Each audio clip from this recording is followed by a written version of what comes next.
ಬೆಳಗಾವಿ ಜಿಲ್ಲೆ ಚಿಕ್ಕೋಡಿ ಉಪವಿಭಾಗದಲ್ಲಿ ಗೊಣ್ಣೆ ಹುಳುಗಳ ಕಾಟ ಶುರುವಾಗಿದ್ದು ರೈತರು ಬೆಳೆ ಕಳೆದುಕೊಳ್ಳುವ ಭೀತಿಯಲ್ಲಿದ್ದಾರೆ. ಮೆಕ್ಕೆಜೋಳ, ಕಬ್ಬು, ಕೊತ್ತಂಬರಿ ಸೇರಿದಂತೆ ಎಲ್ಲಾ ಬೆಳೆಗಳು ಕೀಟಬಾಧೆಗೆ ತುತ್ತಾಗಿ ಹಾಳಾಗುತ್ತಿವೆ. ಕೀಟನಾಶಕ ಸಿಂಪಡಿಸಿದರೂ ಗೊಂಡೆ ಹುಳುಗಳ ನಿಯಂತ್ರಣ ಕಂಡುಬರುತ್ತಿಲ್ಲ.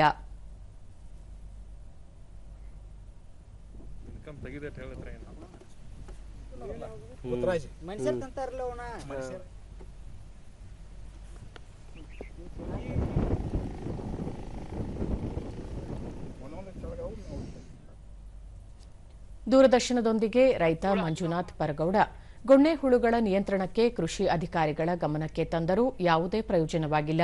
ಕೂಡಲೇ ಸರ್ಕಾರ ಸೂಕ್ತ ರೀತಿಯಲ್ಲಿ ಪರಿಹಾರ ನೀಡಬೇಕು ಎಂದು ಒತ್ತಾಯಿಸಿದರು. ತಾಲೂಕಾ ಆಡಳಿತಕ್ಕೂ ಕೂಡ ಒತ್ತಾಯ ಮಾಡೋದು ಏನಪ್ಪಾ ಅಂದ್ರೆ ಅದಕ್ಕೊಂದು ಪರಿಹಾರವನ್ನ ಕೊಡಿಸ್ತಕ್ಕಂಥದ್ದು ಮಾಡ್ಬೇಕು. ಇಲ್ಲವಾದ್ರೆ ನಾವು ಮುಂದಿನ ದಿನಗಳಲ್ಲಿ ಸರ್ಕಾರದ ವಿರುದ್ಧ ನಾವು ಹೋರಾಟ ಕೇಳಬೇಕಾಗ್ತೈತಿ.